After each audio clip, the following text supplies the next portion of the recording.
Hi, hello. I'm filming, okay, my brother gave me his old webcam, so that's what I'm filming this on because I just want to try it out.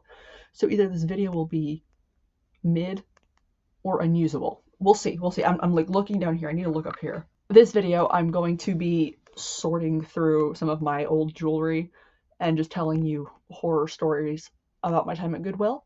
So just put me on in the background or something. I can just be background noise. Let's start. I'll start simple. I'll start really, really simple. One morning, I'm helping to open the store, and the customers are coming in.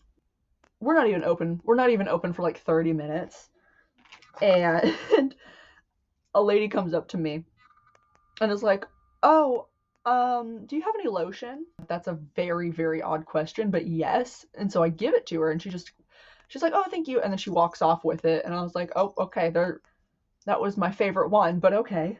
Like 5 minutes later, she comes back. And she goes, "Oh yeah, the fire department's going to be here in a minute."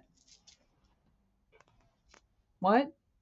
What do you mean the fire department's going to be here in a minute? She goes, "Oh yeah, my daughter's infant child just got her foot stuck in the cart and it's like jammed in there. So the fire department's going to be here in a minute." Why am I just now? What? I look outside, fire department's already here.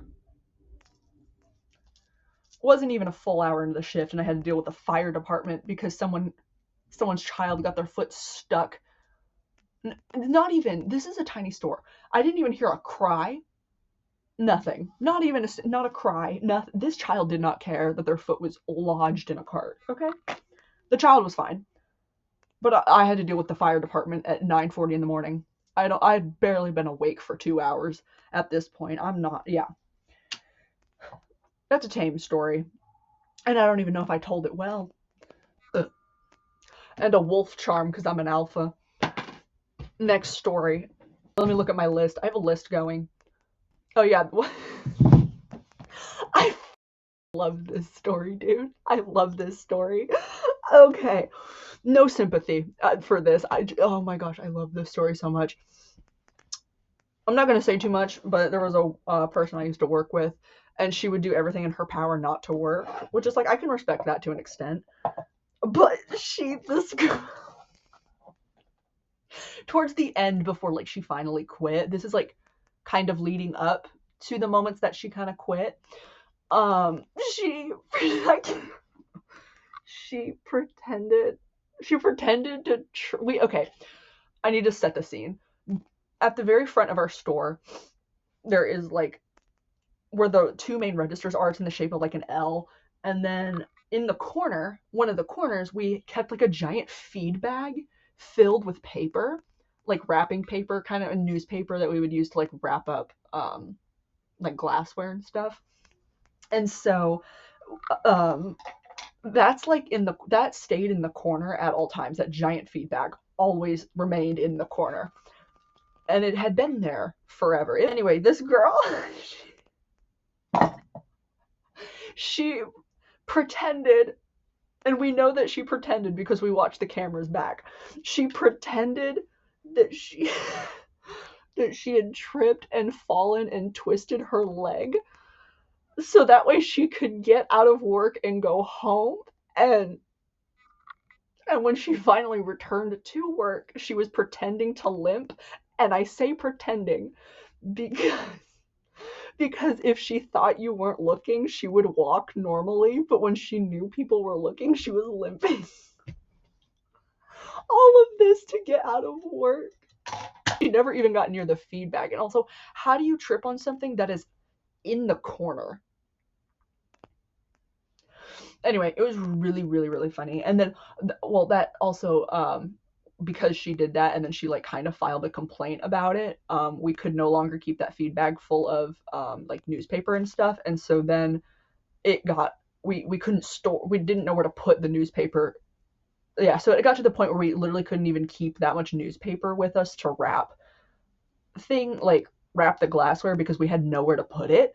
And so she ultimately messed up our entire system just by doing that, just because she wanted to go home. Anyway, that's one of my favorite stories, is the pretending to twist your leg on a bag that is shoved in the corner. and not even almost in the way. Okay, this isn't necessarily a story. It's something that would happen every week, almost every single day.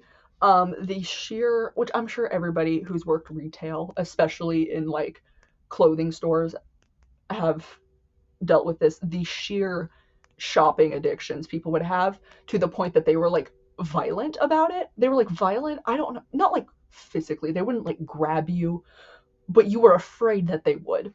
There were people, they would get so violently angry if we weren't bringing out new items every like 2 minutes that they were there. Because they're like, because they would be like vibrating. They're like, where's the new stuff? I need the new stuff. Can I go in the back and look through it? I think you might need help. Please calm down. God, I have so many necklaces. Good Lord. I didn't even show off this is my jewelry box. You can see yourself. Look, you can see yourself in the mirror. Okay, I have a new setup, so that way you can watch what I'm doing now. Because I didn't even realize how sad this video must be, because you can't see anything. There was one day I was closing. Something had happened to where we weren't doing all of the nightly chores. We were going to leave some of the chores kind of, we were understaffed. That was it. We were so understaffed that we were going to, like, we would do like a quick, like we would sweep the floor, but not really, because we would take out the trash, but we weren't going to do like certain things because we were so understaffed we couldn't get everything done and check out customers at the same time. Finally, closed down the store, everybody leaves. I think God came down, tapped me on the shoulder, and was like, hey girl, I know you're exhausted. I know you're understaffed. I know you don't really have that much time before we have to close up the store, but you need to check the bathrooms. And I said, okay, God, I will. Like, okay, my man, I will. And so I open our bathroom first. Our bathroom's not bad because there's the employee bathroom. That's not bad at all. And then I open the customer bathroom.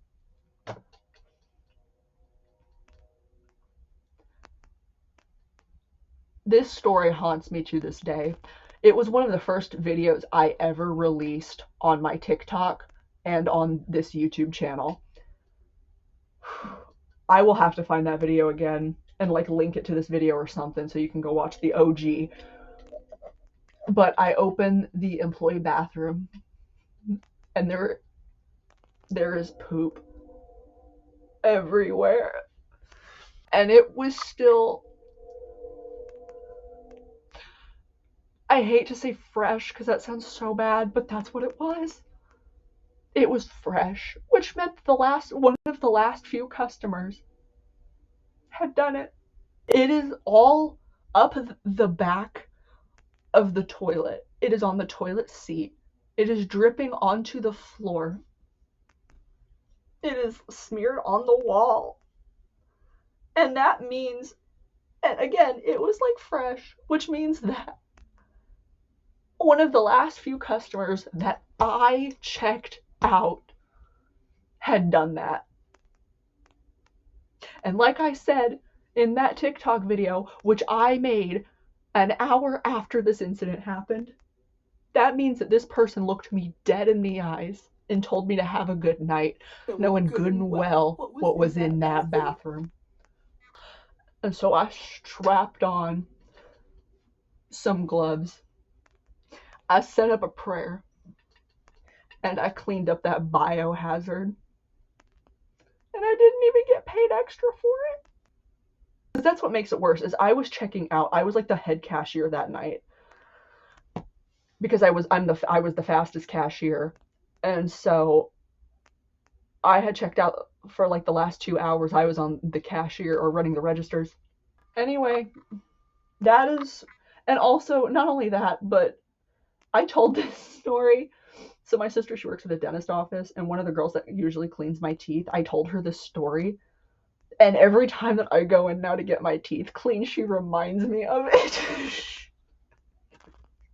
She tells me about the poop story. She's like, hey, you remember that? I said, yeah, I do remember that because I was there and you were. I was in the trenches.